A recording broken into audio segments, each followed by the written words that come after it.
Yesterday, as we began the week, we mentioned that we'll be hearing predominantly this week the stories of some of the judges, some of these great prophetic leaders, if you will, of the Jewish people between the age of Moses and Joshua, and then coming into the Promised Land, and the coming of the kings, which will be anticipated tomorrow. You'll hear more about that tomorrow in the first reading. But today we hear the story of the great judge Gideon. Now, everybody has heard of Gideon, but most of us probably think that he's that guy who puts all those Bibles in hotel rooms, right? And in fact, the Gideon International Group, the people who put the Bibles in the hotel rooms, they are inspired by the story of Gideon in their ministry. It's kind of an evangelical group it's kind of interesting actually. It began as a group of evangelical traveling salesmen who kind of got together and thought, they spend a lot of time in hotels. They thought a great way to evangelize would be to leave Bibles in hotel rooms. And I'm sure you don't go into a hotel room, at least in this country, where there's not a Bible there provided by the Gideons. Unfortunately, we only hear a very tiny part of the story of Gideon. Right? We don't hear actually what he did. All we hear is that God calls him, and he thinks, I'm the simplest guy in the world. Why you bother me, God? Right? And then he tests God. God, if this is really what you want me to do, show me. And there's this kind of drama with the cake and the kid and all that business, right? And that's not going to be satisfactory. I'll tell you what happens, save you some trouble, right? That doesn't satisfy Gideon. So he says, Lord, let's try it again, right? Here's a piece of, here's a fleece, the wool of a sheep, right? So tomorrow morning, let the ground be dry and let the fleece be damp from the dew. Then he wakes up and there he wrings it out and there's water in it and the ground's dry. Then he says, let's try it the other way. Make the ground wet from the dew and have the fleece be dry. And next morning the fleece is dry. Well, I guess I'm stuck now, right? So he leads the handful of faithful Israelites into battle against the Midianites, and God says, now you got too many guys. And he eventually pares it down to 300 guys. And in the middle of the night, these 300 guys attack the Midians and scare them to death and kill them all. That's the story. Okay? And once again, Israel comes to peace, right?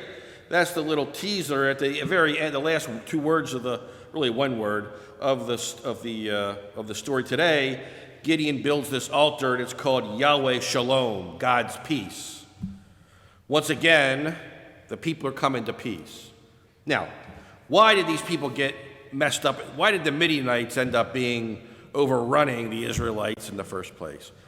Well, as we said yesterday, right, they kept going back and forth, God raises up a good judge like Gideon.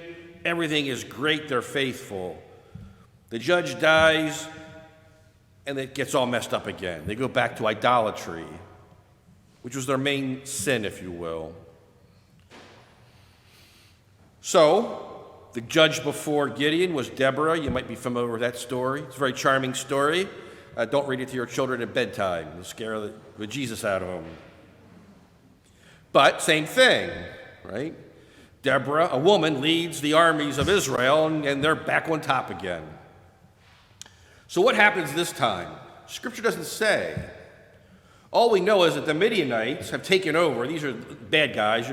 These are your typical biblical bad guys, right? They have taken over. They worship false gods.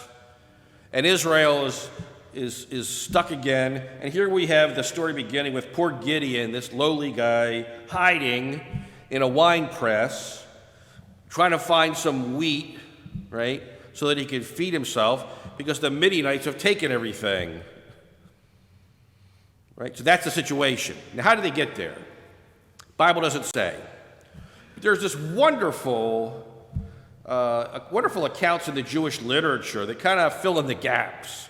Now, these are not parts of Scripture, but they're wonderful reflections upon history. And whether it happened or not, like the old saying goes, never let the truth get in the way of a good story, right? The story is this. Once again, Israel, I'll give you the short version. Once again, Israel had fallen into idolatry. Now, here's an interesting aspect of this. How did they do it this time? It wasn't the Baals and the Ashtaroth and all these, pagan gods, but they fall under the spell of this witch, this Midianite witch, right, who makes the sun shine at night, and the Israelites are looking at their reflections in the water, and they become fascinated, like Narcissus, and they start worshiping their own reflections. Now that's a great story, right? And one that's very helpful, right? And again, it's not original. Greek mythology has the story of Narcissus. It's basically the same idea, right? Narcissus falls in love with his own image. That, brothers and sisters, is idolatry, right? And in fact, that's the main kind of idolatry we find in our world today, I think. Right? We live in a narcissistic culture, right? All of a sudden, and aided and abetted by technology, right? Back in the day, taking a picture of yourself was really hard. Those of you who are old enough to remember this, right? You needed a camera that had a timer on it, right? And you set it up, and then you ran, and of course you didn't set the timer right, so you got a picture of your back, right? You tried it again, right? And then somebody's looking goofy, right? Eventually, after about 5 frames, you got a picture of yourself. It was hard work. Now all you got to do is this, right? And you can snap pictures all day long. Doesn't cost you a dime other than what it costs you to buy the phone, right? And people do this. I'll add an aside, but it's interesting. It's helpful. Warning from God. I used to live in Buffalo. There's another fellow Buffalonian in the back, way back, I believe, today. And near Buffalo is Niagara Falls. Every year, at least one person falls to their death taking a picture of themselves at Niagara Falls. Because it's like, oh, that's not right, that's not right.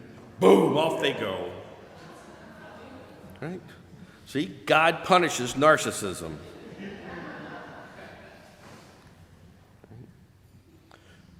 But we do live in a culture, I'm not saying us.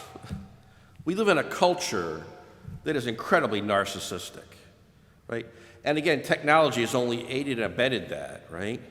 Now we have platforms where we can tell the world what we had for lunch, right? We can share pictures of our cats. We can have videos of our cats doing cute things, right? We become a narcissistic world.